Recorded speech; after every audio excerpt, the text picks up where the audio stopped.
এবার এই মুসলিম ছেলে আদনান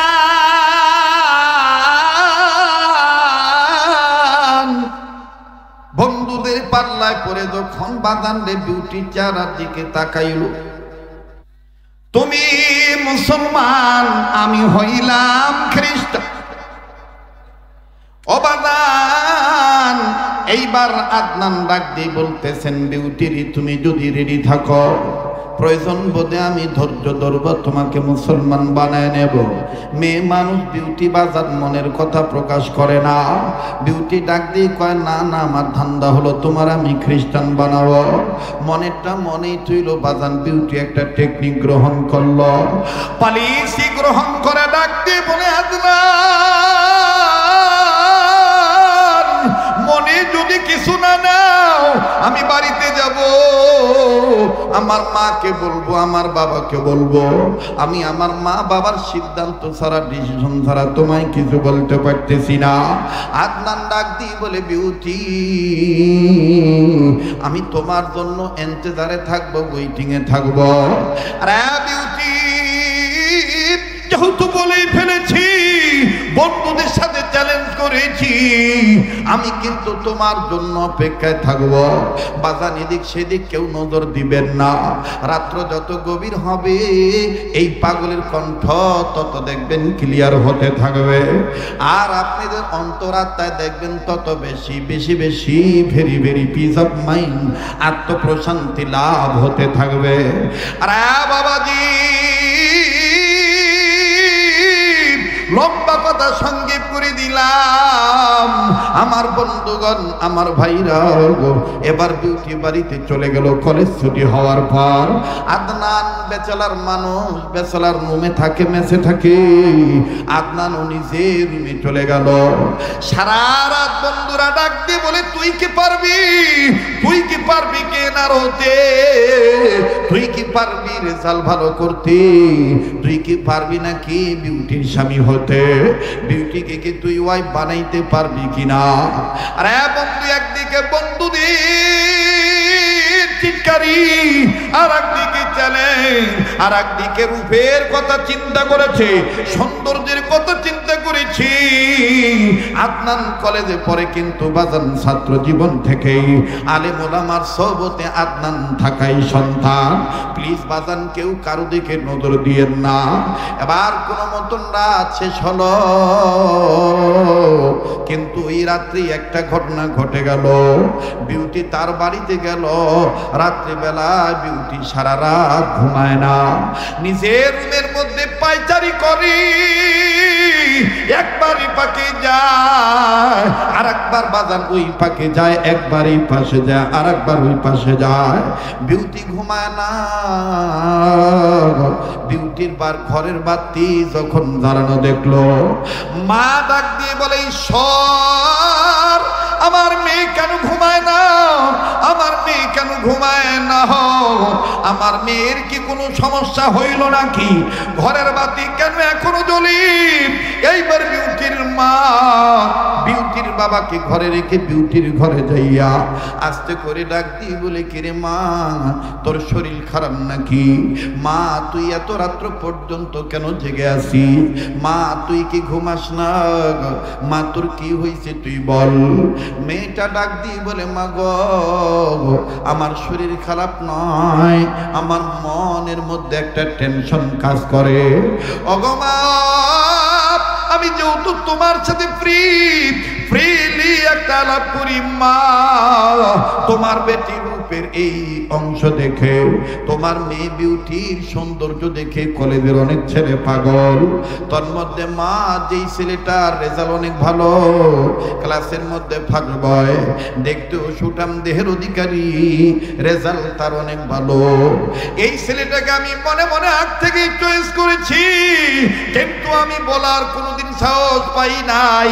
ভেজাল এক জায়গায় সে মুসলমান। মাগো, আজকে কেমন জানি এই ছেলে নিজের পক্ষ থেকে আমাকে অফার করেছে। মাগো, আমি কথা দিয়ে ফেলেছি, আমি বাবা মার সাথে কথা বলে সিদ্ধান্ত তোমাকে জানাবো। ওগো মা, আব্বা আমাকে বলেছে বিয়ে করবি, এখন আমি এই কথাটা কিভাবে বাবাকে বলি। মেয়েটার মা ডাক দিয়ে বলে, মারি তুই যেহেতু সামথিং তার দিকে উইক, মা যেহেতু তুই সামান্য প্রকার হলো তার প্রতি দুর্বল, মা তুই টেনশন করিস না, যেভাবে হোক আমি তোর বাবারে ম্যানেজ করব। আরে বন্ধু,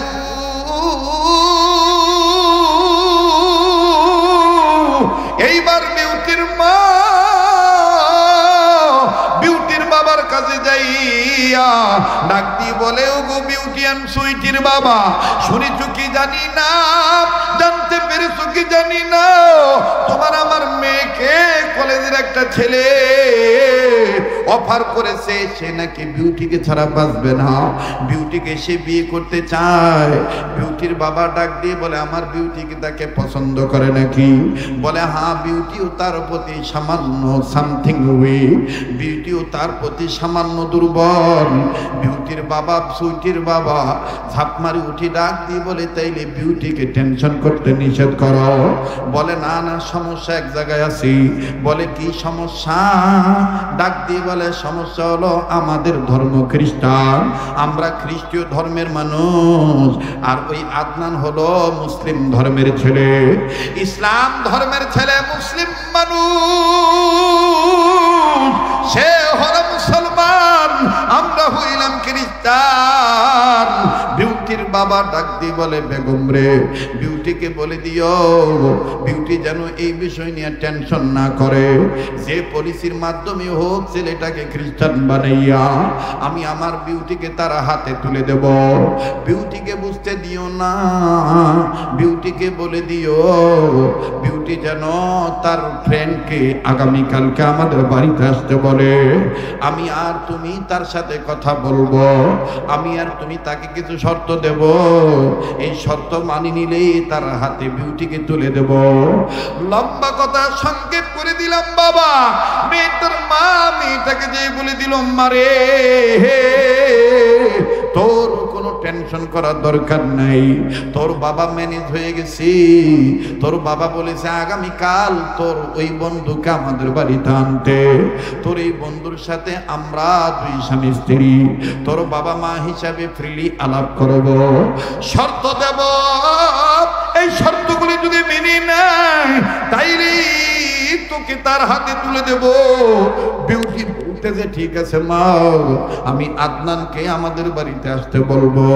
লম্বা কথা সংক্ষেপ করে দিলাম বন্ধু। এবার বিউটি কলেজে যাওয়ার পর, কলেজ যখন ছুটি হলো, আদনান এক পাশে দাঁড়িয়ে আছে, বিউটির অপেক্ষায় আছে।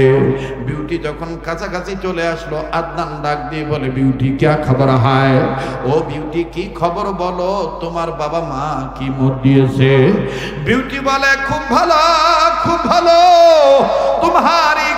तुम्हारी के लिए खुश नसीब है, खुश खबरिया है, তোমার জন্য সুখবর, তোমার কবল অনেক ভালো, আমার পক্ষ থেকে তোমার জন্য ভেরি ভেরি গুড নিউজ, আমার পক্ষ থেকে তোমার জন্য অসংখ্য অসংখ্য সুসংবাদ। বলে, কি সুসংবাদ? বলে, আমার বাবা মা তোমার সাথে পার্সোনাল কথা বলতে চায়, তুমি যেদিন আমার বাড়িতে যাইবা আমার বাবা মা তোমার সাথে পার্সোনাল কথা বলে তোমাকে কিছু শর্ত দিবে, এই শর্তগুলো মেনে নিলেই আমার বাবা মা তোমার হাতে আমাকে তুলে দিবে। আদনান ডাক দিয়ে বলে, কবে যাব বলো? বলে, তোমার ইচ্ছা। আদনান বলে, আমি এক্ষুনি যাব। আরে বন্ধু, এবার আদনান বিউটির প্রেমে পড়িয়া ওই দিন নিজের মা বাপকে না বলিয়া, মুসলমান বন্ধুদেরকে না বলিয়া, যেই মসজিদে নামাজ আদায় করতো 5 ওয়াক্ত, সেই ইমামের সাথে তার একটা গুড রিলেশন ছিল, ওই ইমামকেও না বলিয়া আদনান চলে গেছে বিউটির বাড়িতে ঢুকিয়া। বিউটির বাড়িতে যখন ঢুকমা বিউটিকে ডাক দিয়ে বলে, তুই বাইরে রুমে ওয়েট কর, তুই বাইরে রুমে ওয়েটিং এ থাক, ওয়েটিং রুমে তুই বস। আদনান ভিতরে ঢোকার সাথে সাথে আমার বন্ধুগান ভিতর থেকে দরজা লাগায় দিছে, জানালা আটকায় দিছে বিউটির মা আর বাবা। বিউটি একবার জানালার গ্লাসের কাছে আসিয়া বলে, মা গো, তোমাদের ছলনা মনে হয় ভুল হয়ে গেল মা, তোমরা মনে হয় আমার প্রেমিকাকে মেরে ফেলবা। মা, তাকে কি হত্যা করবা নাকি তাকে তুমি মারবা নাকি? মেয়েটার মা ডাক দিয়ে বলে, না বাবা না, তোমার তোমার তোমার এই হবু স্বামীকে নিয়ে তুমি এত টেনশন করিও না। আমি আর তোমার বাবা তোমার এই প্রেমিকার সাথে একটু আলাপ করব, তুমি একটু বাইরের রুমে ওয়েটিং রুমে তুমি অবস্থান করো। আমার ভাইরা, আমার বন্ধুরে, এইবার আদনানকে সুন্দর একটা রুমে ঢুকাইয়া ডাইনিং টেবিলে বসাইয়া সামনে অনেক সুন্দর সুন্দর ফ্রুট ফল অনেক খাবার সামনে দিয়া, আমার বন্ধুগণ, আদনানের বাবা আদনানের মা নয়, আদনানের ওই বিউটির মা বিউটির বাবা। বিউটির বাবা তার স্ত্রীকে ডাক দিয়ে বলে, তুমি কোনো কথা বলবা না, আমি প্রথম ইন্টারভিউ নেব। যদি ছেলেটা বলে বিউটির জন্য আমি মরিয়া হয়ে আসি, বিউটির জন্য আমি পাগল, বিউটিকে স্যার আমি ভাসবো না, তাইলেই বুঝবো এই ছেলেটা সলিড ভাবে আমার মেয়েকে ভালোবাসে। তুমি নারী মানুষ, তুমি কোনো কথাকে পেঁচ বাঁধাইবা না, আমি ওরে মুহূর্তের মধ্যে খ্রিস্টান বানাইতে পারবো, সক্ষম হব। বিউটির মা ডাক দিয়ে বলল, ঠিক আছে আমি সাইলেন্ট থাকবো, আমি কোনো কথা বলবো না, অনুরোধ করবো বাজান এদিক সেদিক নজর দিবেন না। আবার বাবাজি এদিক সেদিক নজর দিলে কিন্তু আলোচনার পয়েন্ট হারিয়ে ফেলবেন, আলোচনা বুঝতে কিন্তু কষ্ট হয়ে যাবে, সবার বোধগম্য হবে না, সবাই কিন্তু এই ওয়াজ বুঝবে না। মুসলমান ভাইরা আমার, কেউ চলে গেলে চলে যাইতে দিবে, কারো যাওয়া দেখে কেউ নিজে যাবেন না। কার জীবনের জন্য জানি জীবনের শেষ মাহফিল, কার পিছনে জানি মালাকুল মউত দাঁড়ায় রইছে, কার জন্য জানি জংলার বাস রেডি হয়ে গেছে। আবার বিউটির বাবা বিউটির মা আদনানকে বসতে দিয়া বিউটির বাবা ডাক দিয়ে বলতেছে, আদনান তুমি কি ভুলে গেছো তুমি মুসলমান, আমরা খ্রিস্টান, যাই হোক ধর্ম যার যার, কর্ম হইতে পারে সবার এক, এটা তার খ্রিস্টান মানুষ খ্রিস্টান ধর্মের রীতিনীতি অনুযায়ী বলছে। ডেকে ডেকে বলতেছে, আদনান আমাদের বিউটিকে কি তুমি খুব ভালোবাসো? আদনান প্রথম ঠেলায় বলি ফলাইছে, হ্যাঁ অনেক ভালোবাসি, বিউটিকে ছাড়া আমি বাঁচবই না। এবার বিউটির বাবা বিউটির মাকে ডাক দিয়ে বলে, একদম চুপ, তুমি আর কথা বলবা না, যা বলার আমি এখন বলবো, আমি চাবি ঘুরাইয়া অতি দ্রুত তাকে খ্রিস্টান বানিয়ে দেব। বিউটির বাবা ডাক দিয়ে বলে, আদনান যদি তুমি বিউটিকে চাও তাইলে আমার শর্ত হলো, আমার কিছু শর্ত আছে, শর্ত যদি তুমি মেনে নাও তাইলে তোমার হাতে আমরা আমাদের বিউটিকে তুলে দেব। ছেলেটা সরল মনে ডাক দিয়ে বলছে, কি কি শর্ত বলেন?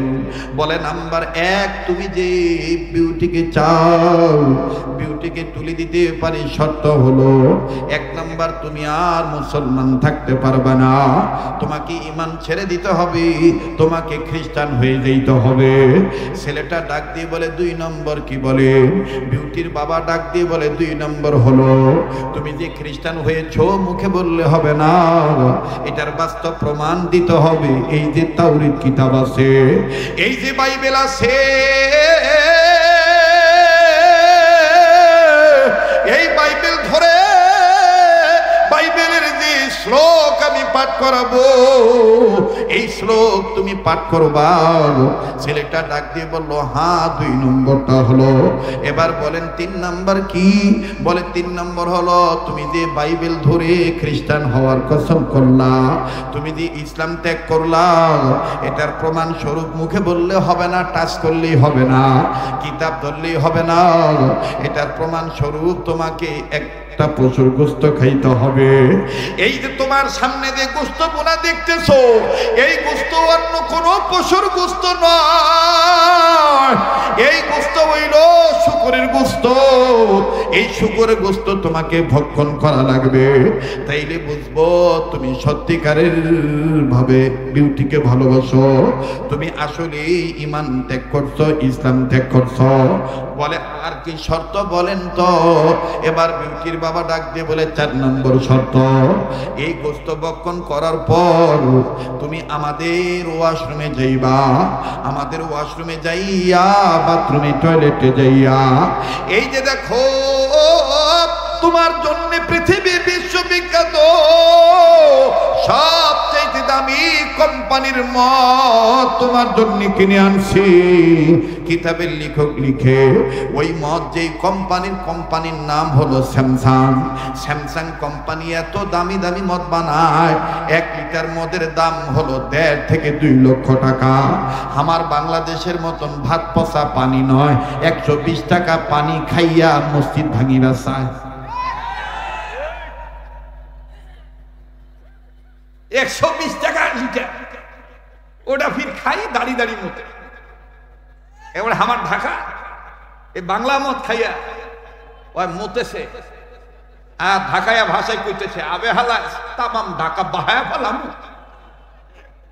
মানে রংপুরি ভাষা কয় মুই ভাসি দিন, মুই ভাসি দিন। মুই তো আবার মনে করেন যে রসিক কম না, আমি আবার গ্লাসটা নামায় বলতেছি হে কত লিটার আছে ভিতরে, এখানে পানি দিয়া ঢাকা ভাসিবেন কথা কয় না। আপনাদের এলাকা দেখে আঞ্চলিকতা বলতে রাগ করতেছে নাকি? আমরা এটা এই মত নয়।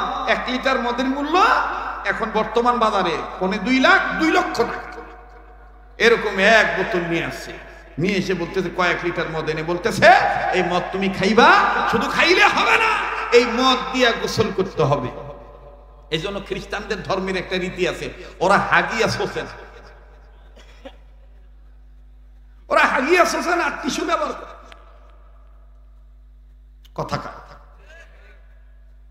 খ্রিস্টানদের এটা রীতি, আর হিন্দু সনাতন ধর্মের দ্বারা আছে, ওদের ধর্মে একটা রীতিনীতি আছে, ওদের যত পূজা আছে ওদের মধ্যে একটা পূজা আছে, ওই পূজাটা তাদের সাকসেস হয় না, ওই পূজাটা তাদের কমপ্লিট হয় না পতিতালয়ের জাগার মাটি যদি না আনে। কথা বুঝে দিতে পারছি? হ্যাঁ, যদি মোর সাথে কাউ চ্যালেঞ্জ করিবার আসে তো মুই ওই গীতা থাকি, বেদ কিতাব থাকি। এই লাইটটা কে মারে বারবার? বাচ্চাদেরকে ওখান থেকে তাড়াও তো ভাই।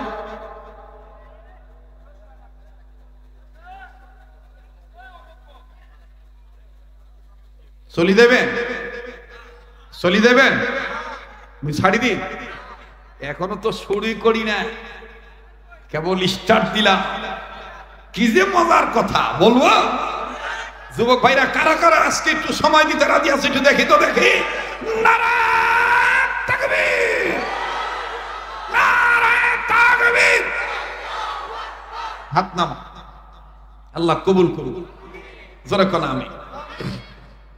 তো এবার আপনারা ছোটাছুটি করবেন না, এদিক সেদিক তাকাবেন না, অনুরোধ করে বলতেছি বাবা, পরিবেশটা নষ্ট করবেন না।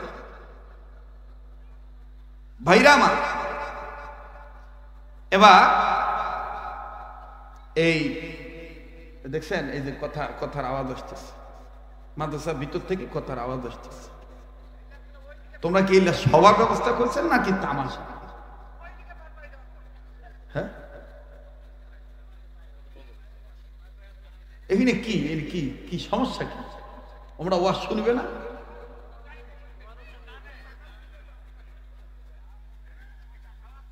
যত ভেজাল আসুক সব ভেজাল ক্লিয়ার করে দিয়ে যাবে। কথা কয়, যত ভাগে ভেজাল আসুক কোনো ভেজাল আমরা মানিব না। কোরআনের আলোচনা চলছে তো চলবে, কারো কোনো বাধা মেনে নেওয়া যাবে না, ঠিক কিনা বলে?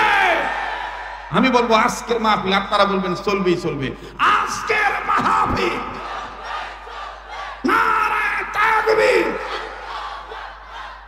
এবার ডাক দিয়ে বলতেছে মদ খাইবা, মদ দিয়া গোসল করিবা। শোনো, আর একটা শর্ত হলো এই মদ দিয়ে যে গোসল করার পরে তোমার পশম ভিজবে, এই সর্ব অঙ্গের পানি যে মুছিবা, মদ যে মুছিবা পানি মনে করে, ওটা আবার আর এক কাপড় দিয়ে মুছলে হবে না। তোমার জন্য আমি একটা উন্নত মানের তয়লা আনছি বেজাগার থেকে। বেজাগা বোঝেন তো? ওটা ওই বেজাগা আর কি, পতিতালয়ের জায়গার থেকে তয়লাটা আনছি। এই তয়লা দিয়ে আমাদের ধর্মের রীতিনীতি অনুযায়ী এই নাপাক তয়লা দিয়ে তোমার এই নাপাক এই মদ তোমার পরিষ্কার করতে হবে। ছেলেটা বললো আর একটা কি? আর কি? বলে আর একটা হইলো তোমার যে লম্বা দাড়ি, এই দাড়ি তোমার চাচি ফেলে দিতে হবে, দাড়ি রাখা যাবে না। ছেলেটা বললো আর কি? ডাক দিয়ে বলতেছে আর একটা হলো তোমার হাতে যে মোবাইল আছে এই মোবাইলটা ভেঙে ফেলে দিতে হবে। আর একটা কি? বলে আর একটা হলো তোমার ভিতরে যে মোবাইলের ভিতরে সিম কার্ড আছে ওটাও আউট করতে হবে। বলে আর কি? বলে আর একটা হলো আমি নতুন করে তোমাকে মোবাইল দেব, সিম কার্ড দেব, যাতে তোমার ধর্মের মানুষগুলি আর তোমাকে জ্বালাইতে না পারে, আমি তোমাকে একেবারে ক্রয় করে নেব। বলে আর কি? বলে আর একটা হলো আমার মেয়েকে বিয়ে করার পরই 1, 2, 3 সপ্তাহ বা 4 সপ্তাহের মধ্যেই আমি তোমাকে নিজ থেকে পাসপোর্ট করে দেব, ভিসা রেডি করে দেব। এই জায়গায় যেহেতু সব ধর্মের মানুষ আছে, আমাদের পূর্বপুরুষ আদি পুরুষদের জায়গা, যে রাজ্যে সবাই খ্রিস্টান, এই খ্রিস্টান রাজ্যে তোমাকে পাঠিয়ে দেব। ওই খ্রিস্টান রাজ্যে খ্রিস্টীয় মিশনারিতে তোমার চাকরির ব্যবস্থা করে দেব, যাতে নির্লজ্জভাবে আমার মেয়েকে নিয়ে তুমি আনন্দ ফুর্তি করতে পারো, তোমার ধর্মের মানুষ যেন তোমাকে আর বিরক্ত না করতে পারে। তুমি কি রাজি? ছেলেটা ওই রূপের সৌন্দর্যে পড়ে আন্দাজিয়া বলি ফেলাইছে হ্যাঁ ইয়েস। কথা কথা রাগ করলেন না? হ্যাঁ আমি রাজি। তা দাড়ি কাটো, এই কালমা ত্যাগ করো, সব করছি। করার পরে সব মনে করেন বিউটিকে হাতে তুলে দিছে। এখন বিবাহের 1 মাস চলে গেছে, এদিক দিয়ে তলে তলে পাসপোর্ট রেডি, ভিসাও রেডি। তুমি কি আমার সাথে খ্রিস্টান দেশে বিমানে যেতে চাও? কোরআন জবাব দি বলি আমি তো আসলে নিচের জিনিস না, আমার বাড়িও তো উপরের দিকে। বাল হুয়া কুরআনুম মাজিদ ফি লাওহিম মাহফুজ। কি মজার কথা রে, দেখেন না কি হইয়া যায়। একটু সময় লাগবে বাজান, দিতে রাজি আছেন না নাই? এবার কোরআন ডাক দিয়ে বলে আমার বাড়িও তো উপরের দিকে, তুমি বিমান নিয়ে উপরে উঠবা, আমার নিচে ছুঁয়ে যাইবা। আমার বাড়িও তো উপরের দিকে। বাজান এই বছর রমজান মাসে আপনার টেলিভিশন অনেকে দেখেছেন, 21শে রমজান সৌদি আরবের রিয়াদ শহরে আমার একটা প্রোগ্রাম ছিল। বাংলাদেশের সব চ্যানেলে বাজান আমার এই অনুষ্ঠানটা দেখাইছিল। বাংলাদেশ থেকে অনেক ওলামায়ে কেরাম বলেছেন ভাইয়া এত ভিআইপি প্রোগ্রামে আপনি কেমনে গেলেন? বলেছি এটা একমাত্র কারণ, এটা কোরআনুল কারীমের বরকতের কারণ। ভাইরা আমার, কোরআনুল কারীমকে মহাব্বত করলে, কোরআনকে সম্মান করলে আমার সম্মান বাড়ায় দিবে কে? এবার আদনান নব্য খ্রিস্টান হওয়ার ছেলেটা ডাক দিয়ে বলে এত করে যখন তুমি বলতেছো তোমার বাড়ি উপরের দিকে, তাইলে আমি তোমার একটা কথা বলি, আমি কিন্তু তোমাকে আর পড়তে পারবো না, তোমাকে আর খুলে দেখতে পারবো না, কিন্তু আমার বিউটি তো জানবে না তুমি আমার সাথে গেলে। বাজান দেখবেন কোন মানুষের যদি গরিব মানুষ হোক, একটা ভাঙ্গা আয়নায় যদি সে চেহারা দেখে, দেখবেন বেশি দিন ওই আয়না নাড়াচাড়া করলে যত দামি কাপড়ই পরুক না কেন ওই ভাঙ্গা আয়নাটা খোঁজে। কথা বলেন ঠিক না বেঠি? যার সাথে তার মহাব্বত, তার সাথে তার কিয়ামত। আল মারউ মা মান আহাব্বা, যার সাথে যার মহাব্বত তার সাথে তার কিয়ামত। এই খ্রিস্টান নব্য খ্রিস্টান হওয়া ছেলেটা আদনান সাবেক মুসলমান কোরআন শরীফটা মোটা কাপড় দিয়ে ধরলো, যেহেতু সে নাপাক, মোটা কাপড় হাতে নিয়ে কোরআন শরীফটা ধরলো, ধরে বাজান পলিথিন প্যাকেট দিয়ে সুন্দর করে মোড়াইলো, যাতে বিউটি না বুঝে এটা কোরআন শরীফ। বিউটি বুঝলে তো তারে নিতে দিবে না, এমন ভাবে প্যাকেট করলো বিউটির দৃষ্টি গোচর হয়ে গেল। বিউটি বুঝে নাই, দৃষ্টির আড়াল হয়ে গেল। আমার বন্ধুগণ বেগিনিয়া বিউটির সাথে বিমানে উঠলো, খ্রিস্টান রাজ্যে যে খ্রিস্টীয় মিশনারিতে ভর্তি হয়ে গেল, চাকরি খাড়া চাকরি হয়ে গেল। কিন্তু বাজার এই আদনান নব্য খ্রিস্টান হওয়া সাবেক মুসলমান ছেলেটা অফিস টাইম হলো সকাল এতটা থেকে বিকাল এতটা পর্যন্ত।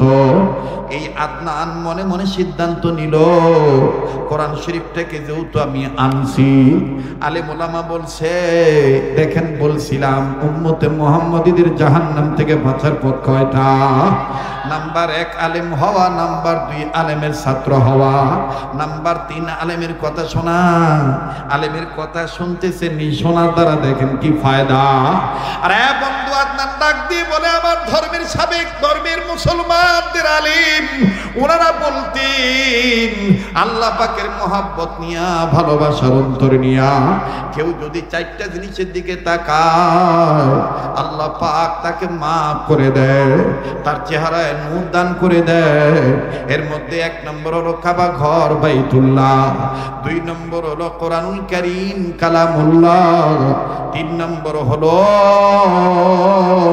হক্কানি রব্বানি উলামায়ে কেরাম ওলি আল্লাহ, 4 নম্বর হলো আপন মা আর বাবা। আওয়াজ দিয়া বলেন না সুবহানাল্লাহ, আরো আওয়াজ দিয়া বলেন না সুবহানাল্লাহ। নব্য খ্রিস্টান হওয়া ছেলেটা আদনান ডাক দিয়ে বলে, কোরআন আমি পড়বো না, কিন্তু বারংবার এই কোরআন পড়ার কারণে, এই কোরআন ধরার কারণে, এই কোরআন কারীমের দিকে নজর দেওয়ার কারণে আমার ভিতরে একটা মহব্বত পয়দা হয়ে গেছে। আমি এই কোরআন আর পড়বো না, কোরআন আর ধরবো না, কিন্তু কোরআনটার দিকে তো আমি তাকাইতে পারবো, এইটা তো আর কেউ নিষেধ দিতে পারবে না। তবে হ্যাঁ, আমার বিবি এটা পছন্দ করবে না, অতএব আমি কোরআনটাকে এমন একটা জায়গায় লুকায় রাখবো, সেম জায়গায় রাখবো, যেই জায়গাটা আমার জন্য মিস বিউটি ড্রেস আপের জায়গা বানাইছে, ড্রেস চেঞ্জের জায়গা বানাইছে। ওখানে তো একটা লুকিং গ্লাস আছে, এই লুকিং গ্লাসের ডাইন সাইডে একটা বাক্সর মতন আছে, এই লুকিং গ্লাসের পিছন সাইড ডান সাইডে আমি আল্লাহর কোরআন, মুসলমানদের ধর্মগ্রন্থ কোরআন, এটা আমি কাপড় দিয়ে লুকায়িত ভাবে রাখবো।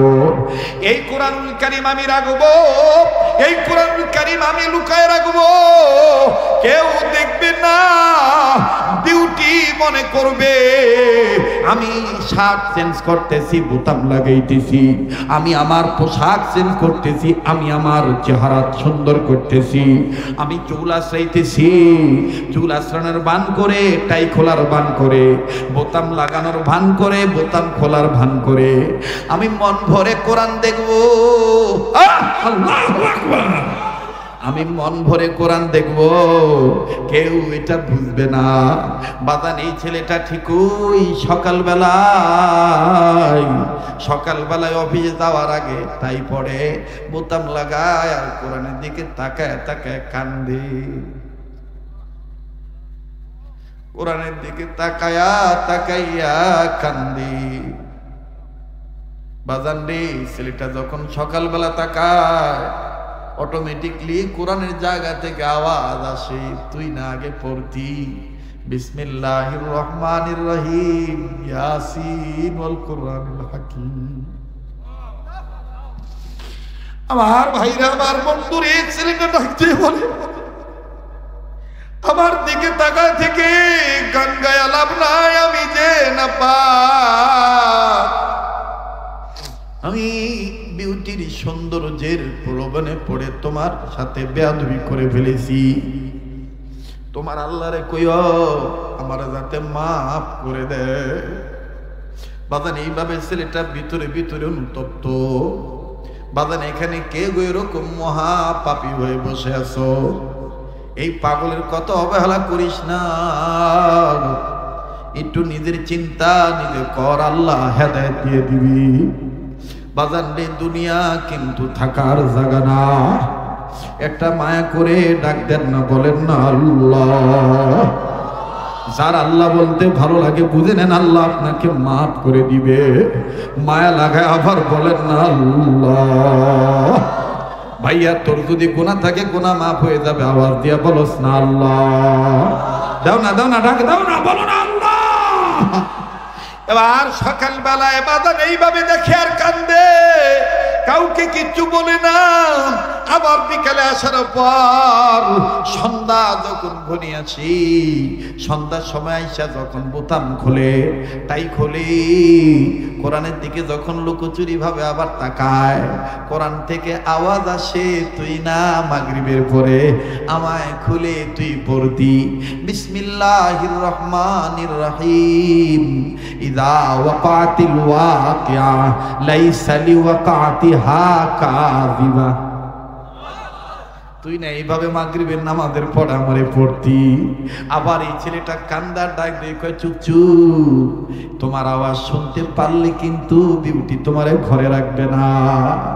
আমি শুধু ওই আলেমের কথা মহাব্বত করে শুনে আমি তোমার আনছি দেখার জন্য, পড়তেও পারবো না, দৌড়তেও পারবো না। জানো জানো জানো জানো আমার ওই আলেম বলতো, কোরআনের সাথে ছেলেটা কথা বলতেছে, জানো জানো আমার ওই আলেম বলতো, আমি শুনতাম মা বাবার চেহারার দিকে তাকাইলে সওয়াব, মা বাবার চেহারার দিকে তাকাইলে আল্লাহ খুশি হইয়া যায়, মায়ের চেহারার দিকে তাকাইলে নাকি মুসলমান ধর্মের সন্তানদের আমল নামায় কবুল হজের সওয়াব লেখা হইয়া যায়। জানো কোরআন জানো, তোমারে তো চুরি করে আনিয়া দেখতে পাইতেছি। আমার মা কেমন আছে জানা নাই, আমার বাবা কেমন আছে তাও আমি জানি না, আমার মোবাইলটাও ভাঙ্গে ফেলাইছি, আমার সিম কার্ডটাও আউট করে দিছি। জানো কোরআন জানো, আমি প্রতিদিন কলেজে আসতাম আমার মায়ের কবল একটা চুমা দিয়া, আজকে আমার মামার ওই মা জানি কেমন আছে। কোরআন এবার এই ছেলেটাকে উদ্দেশ্য করে ডাক দিয়ে বলে, তুই না তোর এই মা বাবার জন্যই কথা মনে করিয়া আল্লাহর কাছে আমার থেকে তুই তেলাওয়াত করে পড়তি আর বলতি, রব্বির হামহুমা কামা রব্বায়ানি সগীর। পড়েন না, রব্বির হামহুমা কামা রব্বায়ানি সগীর। মুসলমান ভাইরা আমার এইভাবে দেখতে দেখতে চলতে চলতে চলে গেল 1.5 বছর। কথা বলেন কয় বছর? 1.5 বছর সময় কেটে গেল, 1 বছর 6 মাস অতিবাহিত হয়ে গেল। একদিনের ঘটনা, ওভার ডিউটি চলে আসছে অফিসে, ওই ছেলেটা বাড়িতে আসে নাই। ওই দিন ডিউটি ডিসিশন নিয়েছে, সিদ্ধান্ত নিয়েছে, আজ আমি পুরা বাড়ি ঘর কাজের বুয়া দিয়া, গৃহ পরিচারিকা কাজের মেয়ে দিয়া পরিষ্কার করাবো। মাকড়সার জাল যেখানে আছে, কোনা কান্তিতে যেখানে ধুলাবালি লেগে আছে, সব আমি পরিষ্কার করব, আবর্জনা আমি ফেলে দেব।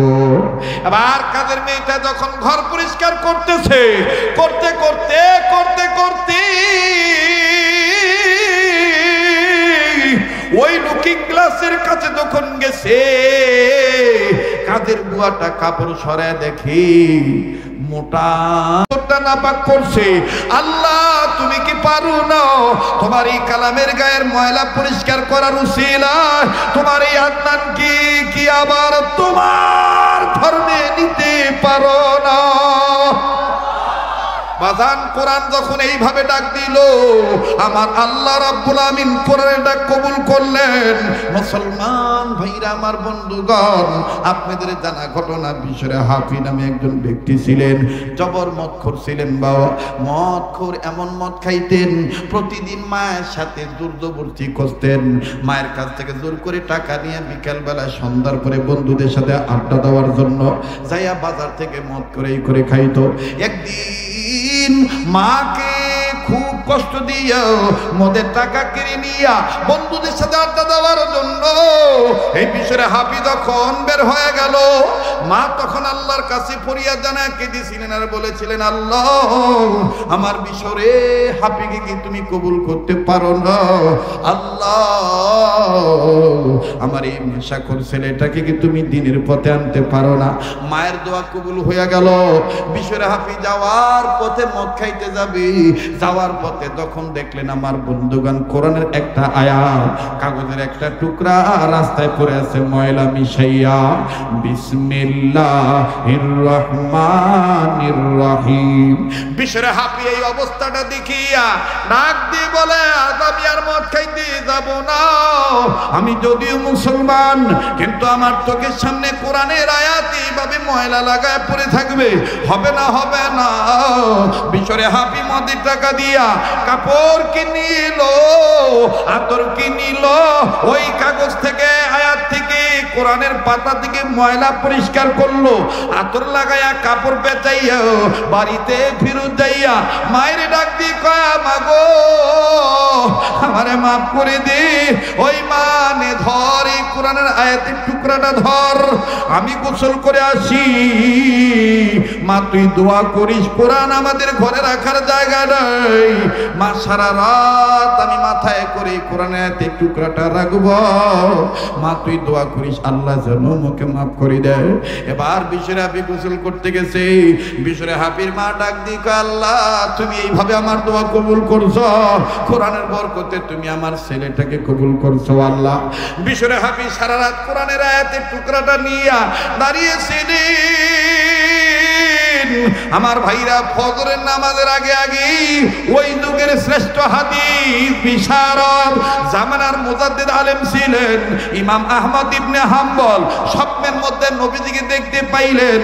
আল্লাহ নবী ডাক দিয়ে বলতেছেন ইমাম আহমদ ইবনে হাম্বল ফজরের নামাজ পড়ার পরে অত্র এলাকায় বিশরে হাফির বাড়িতে আলেমদের জামাত নিয়ে তার সোবতে যাওয়ার চেষ্টা করিও। আল্লাহু আকবার বলে। ওরে বন্ধু আমতলী এলাকা মদনপুর এলাকা এই বীরগঞ্জ এলাকা মদনপুর এলাকা ডাইনে বামে হিন্দু বেশি থাকতে পারে আমার ভাইরা, কিন্তু তোমাদের কপাল কত ভালো এরকম একটা কোরআন চর্চার মাদ্রাসা দাঁড়াইছে মদনপুর নুরানি হাফিজিয়া মাদ্রাসা। বিশরে হাফি রহমতুল্লাহর বাড়ির দিকে যখন ইমাম আহমদ ইবনে হাম্বল বড় বড় আলেমদেরকে নিয়ে যখন বাড়ির দিকে আসতেছে এলাকার লোকগুলা বলতেছে আপনারা কি পাগল হয়েছেন নাকি, এই মাতাল লোকের বাড়ির দিকে আপনারা যান কেন? ইমাম আহমদ ইবনে হাম্বলকে এতদিন মাতাল ছিল, গতকালকে কোরআনকে ইজ্জত করার কারণে আল্লাহ তার পিছনের গুনাহ মাফ করে দিয়া আমাদের আলেমদের চাইতে তারে দামি বানাইয়া দিছে। এবার বাদান আদনান এই কোরআনুল কারীমের ময়লা সাফ করিয়া এইভাবে বুকে দড়িয়া না কষ্ট হইতেছে না, একটু সময় দিয়ে লাগতেছে যে আরে কথা কয় না চলবে বলবো। তাহলে আমার সাথে ওয়াদা দেন এই কাবা ধরা হাত দিয়া এই হাত উঠাইয়া আপনাদের সাথে দোয়া করব, আপন মা বাবার জন্য নিজের জন্য দোয়া করিয়া একসাথে বাড়িতে যাবো ইনশাল্লাহ। কারা কারা তৈরি আছেন? আল্লাহ যদি আকাশকে আমাদের অনুকূলে করে দিয়েছে, আল্লাহ ইচ্ছা করলেও তো যেইভাবে আকাশ ডাকছিল আল্লাহ বৃষ্টি দিয়ে শেষ করে দিবার তো কথা বলেন ঠিক কিনা? আজকের মাহফিল কবুল, এটাই তার প্রমাণ। এই কবুল হইতে চান কোন কোন বান্দা তৈরি আছেন হাত তুলে দেখান। নারে তাকবীর। হাত নামান মুসলমান ভাইরা আমার বন্ধুরি আমার বাবা দিরা আদনান কোরআন শরীফ বুকে নিয়া আস্তে করে যখন বাড়িতে গেছে এবার বাজার মিসবি উঠি ডাক দিয়ে বলে থামো, ওই জায়গায় থামো, মা বাপ বলেছে এই বাড়িতে কোরআনের জায়গা হবে না, কোরআন যদি থাকে তুমি থাকবা না। এবার বাজান রে আদনান এক ধমক দিয়া কয় বেটি রে তোর বাপ আমার সামনে আমার হাতে তাওরীত দিয়া বাইবেল দিয়া কসম কাটাইছিল ঈমান ত্যাগ করার জন্য। আজকে তুই বাপের বেটি আমার সামনে আসিস, তোকে সামনে নিয়া এই কোরআন ধরে বললাম যেই ঘরে কোরআনের জায়গা হবে না ওই ঘরে ওই ঘরওয়ালাদের ধর্মেও আমি থাকতে চাই না। এবার বাজান বাপের বেটির সামনে কোরআন খানা নিয়া এই আদনান ডাক দিয়ে কয় তোমারে সাক্ষী রেখে তোমার বাবা জানায় যে আমি পড়ে নিলাম আশহাদু আল্লা ইলাহা ইল্লাল্লাহু ওয়া আশহাদু আন্না মুহাম্মাদান আবদুহু ওয়া রাসূলুহু লা ইলাহা ইল্লাল্লাহু মুহাম্মাদুর রাসূলুল্লাহ লা ইলাহা ইল্লাল্লাহু ওয়াহদাহু লা শারীকা লাহু লাহুল মুলকু ওয়া লাহুল হামদু ওয়া হুয়া আলা কুল্লি শাইইন কাদির। আল্লাহু আকবার বলে। মিস বিউটি দিছে দরজা আটকাইয়া, আর হয়তো আগে থেকে পকেটে পাসপোর্ট রেডি, ওই করছে কি পাসপোর্ট নিয়ে চলে গেছে এয়ারপোর্টে যাইয়া আস্তে করে নিজ দেশে চলে আসছে। মাগরিবের নামাজের আগে আমার বন্ধুগণ, ইমাম সাহেব আপনাদের এলাকায় জানি না সুন্নত আদায় হয় কিনা, মাগরিবের আজান হয়ে গেলে জামাত হওয়ার আগে ইমাম সাহেব মুসল্লিদেরকে মাসলা মাসাল শিখায় বা টুকটাক হাদিস শিখায়। এটা হলো সুন্নত, আল্লাহ রসুলের সুন্নত। তো ওই ইমাম সাহেব ওই রকম, ও যে মুসলিম ছেলেটা আগে মুসলিম থাকতে প্রতিনিয়ত যে মসজিদে নামাজ পড়তো, ওই মসজিদে গেছে নামাজ আদায় করতে। যাইয়া 4 নাম্বার রাকাত, 4 নাম্বার কি বলে কাতারে বসে পড়ছে, এক কর্নারে বসে বসে ইমাম সাহেবের বয়ান শুনতেছে। এখন এই আদনান ভাবতেছে, হুজুর তো আমার ভুলেই গেছে, 1.5 বছর হয়ে গেছে, হুজুরকে আমাকে মনে রাখছে। ওমা, হঠাৎ করে আদনান শুনতে পায় ইমাম সাহেব হুজুর জামাত শুরু করার আগে ডাক দিয়ে বলে, মাইকটা নিয়ে বলতেছে, আপনারা আমার একটা শাগির্দের জন্য দোয়া করবেন। ও আমার কথা শুনতো, খুব আমল করতো। আজকে 1.5 বছর হইতেছে, ওরে পাচ্ছি না, ওর বাপ মা ওকে পাচ্ছে না, ছেলেটা যে কোথায় আছে। সম্মানিত মুসল্লিরা, আপনারা দোয়া করবেন আল্লাহ যেন তাকে ভালো রাখে। সুবহানাল্লাহ বলবেন না? এখন এই ছেলে বলতেছে, 1.5 বছরেও আমাকে ইমাম সাহেব হুজুর বলে নাই। হ্যাঁ বুঝেছি, আল্লাহ পাক ভুলতে দেয় নাই, আর আমি এই 1.5 বছর আমার আল্লাহকে ভুলে আসিলাম। এবার এই ছেলেটা কাঁদতেছে আর ডাক দিয়ে, হুজুর লাব্বাইক, আমি আপনার সেই পাগল ছাত্র। হুজুর বলে, না না না না না, তুমি আমার ছাত্র হতে পারো না। আমার ছাত্র আদনান হলে তো তার চেহারায় নূর থাকতো, তার মুখে সুন্দর দাড়ি থাকতো। বলে, হুজুর আমি নামাজের পরে ঘটনাটা বলবো। হুজুর 1.5 বছর আমি সুন্দরের প্রলোভনে পড়ে আমি ধ্বংস হয়ে গেছিলাম। হুজুর আল্লাহ আমাকে বাঁচাইছে। আল্লাহ এখন মুসল্লিরা ঘুরি ডাক দিয়ে কয়, আল্লাহ তোমাকে বাঁচাইলো কিসের মাধ্যমে? নামাজ পড়িয়া তোমার ওয়াজ মোরা শুনো। খেলা জমলো না কমলো? কথা কয় না, জমলো না কমলো?